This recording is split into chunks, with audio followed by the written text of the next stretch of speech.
మాజీ మంత్రి కన్నబాబు కమెంట్స్. అంబటి హుషారుగానే ఉన్నారు. ఆయన ఏ తప్పు చేయలేదు.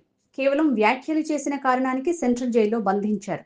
36 కేసులు ఒకే అంశంపై నమోదు చేశారు.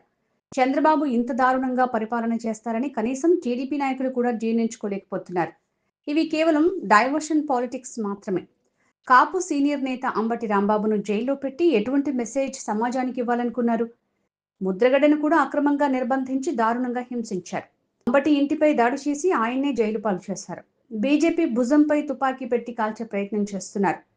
వెంకటేశ్వర స్వామి కీర్తి ప్రతిష్ట దెబ్బతీసేందుకు ప్రయత్నిస్తున్నారు. మన మాజీ మంత్రివర్యులు వైఎస్ఆర్ పార్టీ సీనియర్ నాయకులు అంబటి రాంబాబు గారిని పరామర్శించాం.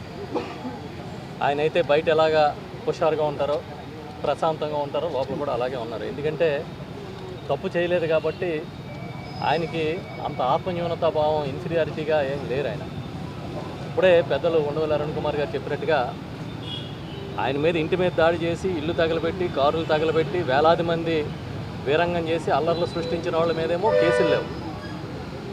ఆయన ఒక మాటని మళ్ళీ నేను పశ్చాత్తాపడుతున్నాను అని అంటే ఆయన సెంట్రల్ జైల్లో బంధించారు. పైగా 36 కేసులు ఒకే ఇన్సిడెంట్ మీద నమోదు చేశారు. ఇవి కాకుండా వేరే వేరే కేసులు కూడా ఉన్నాయని చెప్తున్నారు. అంటే బహుశా ఇంత దుర్మార్గమైన పరిపాలన చంద్రబాబు నాయుడు గారు చేయగలుగుతాడని మేమే కాదు, తెలుగుదేశం పార్టీ నాయకులు చాలామంది కూడా ఊహించి ఉంటారు. అంటే ఏం ఆశించి ఇది చేస్తున్నారో కూడా వాళ్ళకే అర్థం కావట్లేదు. ఈ ప్రభుత్వం అన్ని విషయాల్లోని ఫెయిల్ అయిపోయి చివరికి ఆ ఫ్రస్ట్రేషన్లో కూరుకుపోయి ఇలాంటి సంఘటనల ద్వారా డైవర్షనల్ పాలిటిక్స్ చేయాలని ప్రయత్నం చేస్తున్నట్టుగా కనబడుతుంది. ఒక కాపు నాయకుడు, ఒక సీనియర్ నాయకుడు, సుమారు 40 సంవత్సరాల నుంచి రాజకీయాల్లో బాగా పరిణితి ఉన్నవాడు, గతంలో ఎప్పుడూ రాజకీయంగా తప్పులు చేసిన చరిత్ర లేనివాడు, అలాంటి అంబటి రాంబాబు గారిని తీసుకొచ్చి ఇవాళ రాజమండ్రి సెంట్రల్ జైల్లో పెట్టి ఏం సాధిద్దామని, ఎలాంటి మెసేజ్ ఇద్దాం అనుకుంటున్నారు మీరు? మాకు అర్థమవుతోంది. ఎందుకంటే ఈ రాష్ట్రంలో మీరు కొన్ని సామాజిక వర్గాల్ని టార్గెట్ చేయడం అనేది మీరు అధికారంలోకి వచ్చినప్పుడల్లా అది చాలా సహజం అయిపోయింది. ఇక్కడే ఇదే జైలుకి ఆపోజిట్లో ఉన్న ఆ రోజు జనరల్ హాస్పిటల్లో 2014-19 మధ్య ముద్రగడ పద్మనాభం గారిని కూడా అక్రమంగా నిర్బంధించారు, చాలా దారుణంగా హింసించారు. ఇవాళ మళ్ళీ ఆయన ఇంటి మీద దాడి చేసి, అంబటి రాంబాబు గారు ఇంటి మీద దాడి చేసి, ఆయన ఆ వీరంగం సృష్టించి, ఆయన ఆఫీస్ పగలగొట్టి, తగలబెట్టి, బాంబులేసి, పెట్రోల్ బాంబులేసి, పైగా ఏదో వైఎస్ఆర్ పార్టీ ఒక అరాచకమైన పార్టీలాగా మీరు ప్రచారం చేయాలని ప్రయత్నం చేస్తున్నారు. పైగా చంద్రబాబు నాయుడు గారు అంటారు బీజేపీ బాధ్యత తీసుకోండి, ఈ ప్రచారం బాధ్యత తీసుకోండి, ప్రజల్లో తీసుకెళ్ళండి అని. అంటే బీజేపీ భుజం మీద తుపాకి పెట్టి కాల్చాలని ప్రయత్నం. ఇంచుమించుగా కూటమిలో ఉన్న భాగస్వాములందరూ, సీఎం, డిప్యూటీ సీఎం, బీజేపీ రాష్ట్ర అధ్యక్షుడు, ఇతర నాయకులు అందరూ కలిపి ఒక పెద్ద ప్రెస్ మీట్ పెట్టారు. వాళ్ళు దేనికోసం పెట్టారు? ఈ రాష్ట్ర సంక్షేమం కోసమో, లేకపోతే ఈ రాష్ట్రంలో ఉన్న ఆర్థిక పరిస్థితి కోసమో, పోలవరం ప్రాజెక్టు కోసమా, లేదా అమరావతి అభివృద్ధి కోసమా? దేనికోసం పెట్టారు?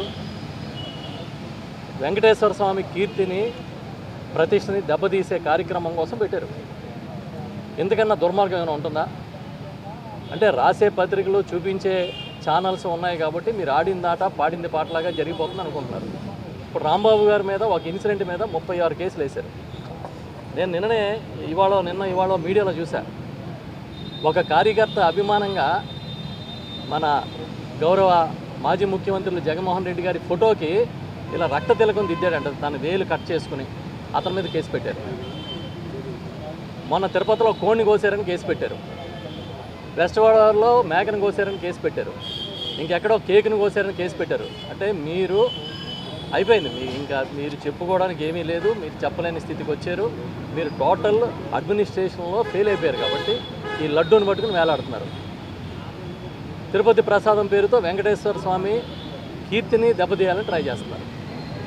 అలా అంబటి రాంబాబు గారు ఏ తప్పు చేశారు? ఆ ఫ్లెక్స్ మీరు కట్టడం తప్పు కదా. అసలు అధికారులు దానికి ఎలా పర్మిషన్ ఇచ్చారు? ఆ విషయం అడిగితే తిరిగి పచ్చి బూతులు ఆయన తిట్టి, తెలుగుదేశం పార్టీ మహిళా నాయకులు అంట, అసలు మహిళలు అలాంటి భాష మాట్లాడతారని మేము ఎప్పుడు వినలే. పచ్చి బూతులు మాట్లాడుతూ అంబటి రాంబాబు గారి మీద దాడికి వచ్చి స్వయంగా స్థానిక ఎమ్మెల్యే నేనే తీసుకొచ్చాను దాడులు చేస్తామని చెప్పి ఆ స్థానికంగా ఉన్న ఎంపీ ఈ మధ్యకాలంలో రాజకీయాల్లోకి వచ్చి కేంద్ర మంత్రి అయిన మరొక ఆయనేమో సినిమా చూపిస్తామని చెప్పి ఏం చూపిస్తారు మీరు సినిమా? ఇదే సినిమాలు చూపించాలంటే నిజంగా అనుకుంటే వైఎస్ఆర్ పార్టీ అధికారంలో ఉన్నప్పుడు మీరు చాలా సినిమాలు చూడాలి. ఎంతకాలం మీరు అనగదొక్కుంటారు? ఇవాటికి ఒక కొత్తగా ఒక పెన్షన్ ఇవ్వలేదు, ఒక రేషన్ కార్డు ఇవ్వలేదు, ఒక రోడ్డు వేయలేదు. మాట్లాడితే అబద్ధాలు. ఈ వాళ్ళకి ఏ హెడ్లైన్స్ వస్తాయని అంబటి రాంబాబు గారిని సెంట్రల్ జైల్లో పెట్టినంత మాత్రాన వైఎస్ఆర్ పార్టీ భయపడిపోతుందని, వైఎస్ఆర్ పార్టీ కార్యకర్తలు బెంబెలెత్తిపోతారని అనుకోకండి. ఆయనైతే చాలా ధైర్యంగా ఉన్నారు రాంబాబు గారు. ఆయన ఒకటే చెప్తున్నారు, తప్పు చేసి జైలుకి వస్తే బాధపడాలి, కానీ నేనేం తప్పు చేశాను? ఆ రోజు మాట దొర్లింది, దానికోసం వెంటనే పశ్చాత్తాపం చెప్పాను. అయినా సరే ఇంటి మీద దాడి చేశారు, అది వాళ్ళ నైజం. దీంట్లో బాధపడడానికి ఏముందని తిరిగి మాకు చెప్తా ఉన్నారు. పెద్దలు ఉండవల్లి అరుణ్ కుమార్ గారికి మధ్యన కొంచెం జ్వరం వచ్చిందని చెప్పానంటే ఆయన వెళ్ళిన వెంటనే ఫస్ట్ ఈయన్ని పరామర్శిస్తున్నారు, మీకు ఎలా ఉందండి అని. అంత ధైర్యంగా ఉన్నాడు ఆయన. వాళ్ళు ఏ పరిస్థితి తెచ్చారంటే చంద్రబాబు నాయుడు గారు ప్రతిపక్షంలో ఉన్న సాధారణ కార్యకర్త నుంచి ఉన్నత స్థాయి నాయకుల వరకు మీరు జైలుకి వెళ్ళడానికి సిద్ధంగా ఉండండి అనే మెసేజ్ ఇస్తూ ఉన్నాడు. దానికి ఈ పార్టీలో ఉన్న ప్రతి ఒక్కరు కూడా సిద్ధంగానే ఉన్నాం అనేది మేము గట్టిగా చెప్తున్నాం. ఇంకా మళ్ళీ చెప్తున్నాం,